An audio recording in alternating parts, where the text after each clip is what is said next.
Bonjour à tous.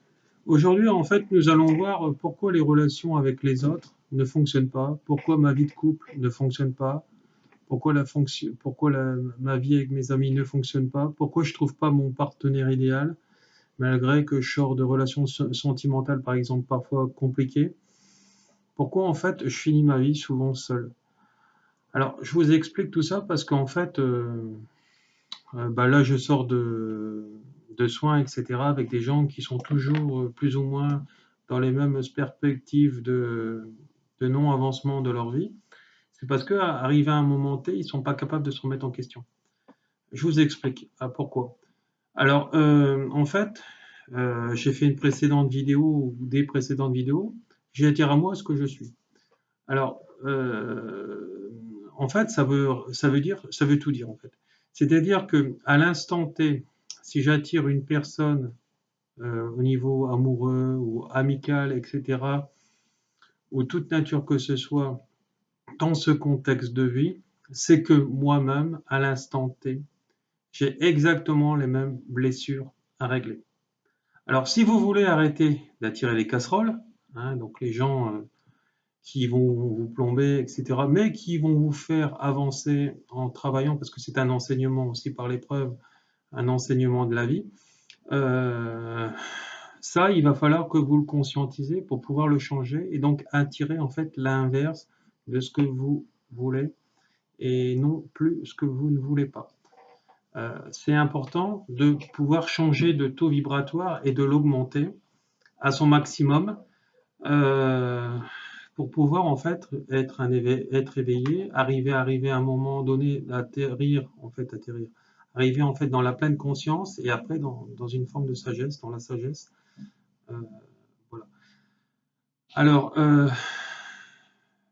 donc si dans votre couple actuel ou dans vos anciens couples, il y a eu des choses qui n'ont pas marché, vous êtes 50% responsable de ce qui n'a pas marché. Pourquoi? Parce qu'en fait de compte, celles-ci sont liées à vos blessures intérieures, que vous n'en avez pas conscience forcément. Mais quand vous y réfléchissez un petit peu, posez-vous la question ou faut vous remémorer en fait ce que vos parents vous ont fait vivre sur le plan du couple, c'est-à-dire de leur couple. C'est-à-dire que en vieillissant, quand on est enfant, etc., et qu'on voit des choses au niveau conflictuel chez nos parents, ça va nous générer des peurs. Cette peur est une énergie.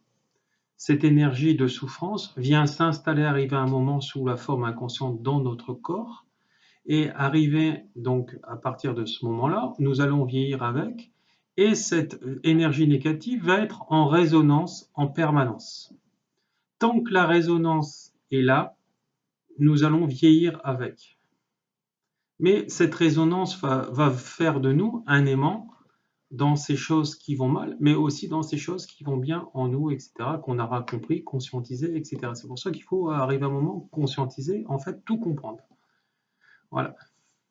Alors, plus je vais les libérer, plus je vais comprendre, plus je vais m'éveiller. Mais l'éveil, ça veut dire le changement et la compréhension de ce que j'ai compris. On ne peut pas être un être éveillé si on ne met pas et on ne se remet pas en question.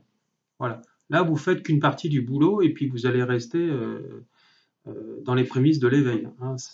Voilà, vous ne serez jamais catapulté par l'avant. Voilà. Donc, il y aura, dès que vous n'êtes pas capable de vous remettre en question pourquoi la relation n'a pas marché, pourquoi j'ai perdu mon ami, par exemple, pourquoi ça, parce que je ne l'ai pas pris en considération, et c'est moi toujours qui ai raison, et machin truc, et l'ego, et l'ego, et l'ego, et l'égoïsme, eh ben, à ce moment-là, vous n'avancez plus, vous ne pouvez plus avancer. Voilà. Donc, pour être dans cette énergie d'éveil, il faut le conscientiser, un premier point, le comprendre, se remettre en question et le changer.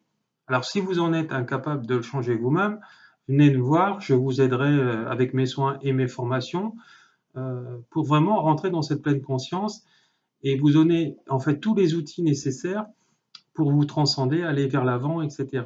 et être un être spirituel et vous retrouver sur des chemins qui sont similaires aux miens pour vous catapulter vers l'avant. Voilà. De toute façon, si vous voulez changer, vous éveiller, il n'y a que cette phase-là qui peut vous aider.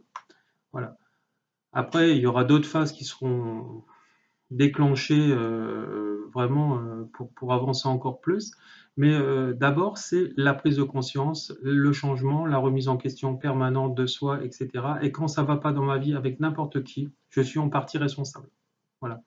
Hein, donc, il faut changer. Il n'y a pas d'histoire, vous n'êtes pas sur la même énergie, etc. Si t'es plus ou si tu n'es pas sur la même énergie, c'est que tu ne te remets pas en question. Donc, c'est que tu es un enfant. Et en fait, tu es toujours en fait dans la même démarche d'attendre que ça te tombe dessus. Et moi je vais avoir raison, etc. Et moi je suis comme ça et ceci, cela.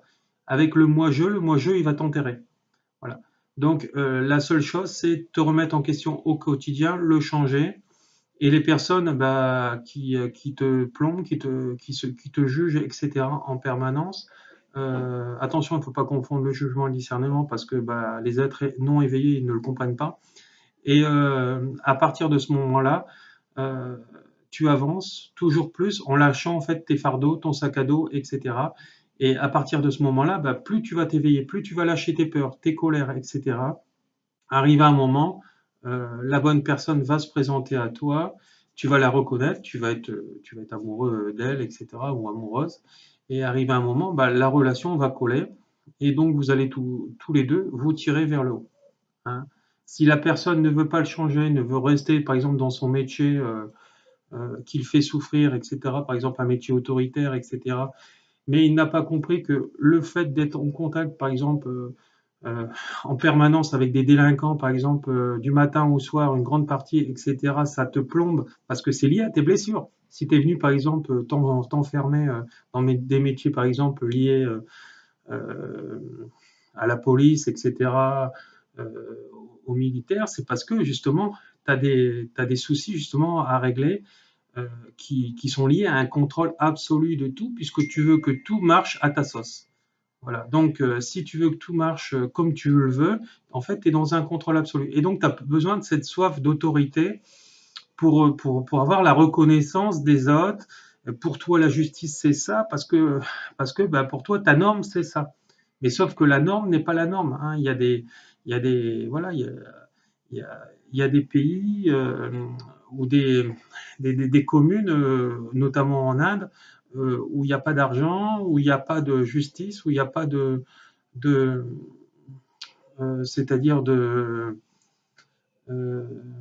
de pouvoir politique, mais tout le monde vit en harmonie parce qu'en fait, l'harmonie, en fait de compte, c'est l'amour en fait. Voilà. Donc, et à partir vraiment quand tu es vraiment dans le plein amour, il n'y a pas de vouloir profiter de l'autre, etc. En fait, tu es dans une atmosphère, tu es dans une harmonie de bien, de bon, etc. Voilà. À partir de là, tu te transcendes. Alors pour en arriver là, c'est sûr qu'il a fallu faire du boulot sur soi. Hein. Voilà. Mais ça, euh, en fait, c'est l'être humain le problème qui a créé toutes ces séparations avec les religions, les nationalités, etc. Parce qu'en fait, nous sommes tous des frères et sœurs, même si on a des couleurs différentes de peau. euh, c'est cette différence qu'il faut apprendre à vivre avec. Et puis la couleur de peau, c'est lié aussi à la chaleur, etc., qui a été créée, etc., par rapport à tout ça. Donc, si l'être humain prend en compte plus son intérieur que son extérieur, il attirera à lui en fait tout ce qu'il est. Hein, les gens qui, par exemple, ne veulent pas attirer de gens radins, c'est qu'eux-mêmes sont des radins, mais ils en ont pas pris conscience. Hein. Radin, par exemple, elle va pas forcément dans l'argent, par exemple, hein, ou un peu dans l'argent, ou beaucoup dans l'argent, mais par exemple, ils peuvent très bien être radins parce que ils sont dans l'égoïsme et ils veulent pas prendre en compte l'autre, par exemple, ils veulent pas euh, lui, lui donner la partie de l'équilibre qu'il y a dans une relation. Par exemple, préparer à manger si tu invites la personne, ou je sais pas, moi, aller le conduire à la gare quand c'est l'heure de son train, ou voilà, par exemple, quand il t'a invité au restaurant, payer ta partie aussi à toi du restaurant dans une autre fois, toi. Voilà, donc ça, c'est une relation, elle doit toujours être comme ça, dans cet équilibre absolu. Et à partir de là, en fait, on attire un homme dans l'amour ou une femme dans l'amour. Et après, on se transcende et on vit, on peut vivre avec jusqu'à la fin de sa vie. si on sait réparer en fait le couple en permanence, parce que forcément un couple c'est pas qu'une plénitude assurée toute sa vie, pardonner, accepter et réparer. Voilà, si on refuse de réparer, encore une fois, on est dans l'ego. Voilà, donc voilà, donc cette vidéo est maintenant terminée. Si vous avez des questions, n'hésitez pas. Vous retrouverez en fait tous les renseignements sur cette vidéo, comment me joindre, les formations, etc. Et bon, je vous souhaite une bonne journée. Merci, au revoir.